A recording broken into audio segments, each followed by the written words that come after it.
理性参与。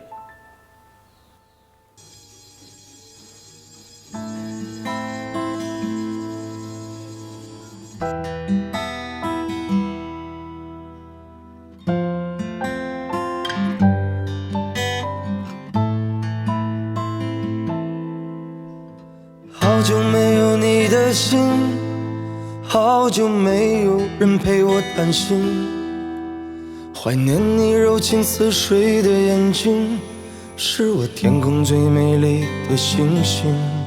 异乡的午夜特别冷清，一个男人和一颗热切的心，不知在远方的你是否能感应。我从来不敢给你任何诺言，是因为我知道我们太年轻。你追求的是一种浪漫感觉，还是那不必负责任的热情？